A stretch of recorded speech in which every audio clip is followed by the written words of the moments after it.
Hello sa inyo lahat po. Nandito po tayo sa bukid. O sige. Nagpapahangin. Kaya nga pala dito po ako lumaki sa lugar na iri. Kung tawagin ito ay Langkawan.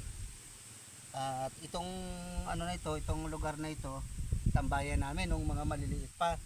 Ang aming bahay nandoon sa kabila ng niyog na yun.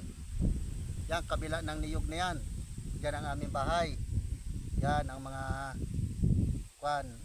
sa aming mga magulang yan dati. Bago yung baba na yan, diyan kami nagpadala us-us ng mga bata pa kami.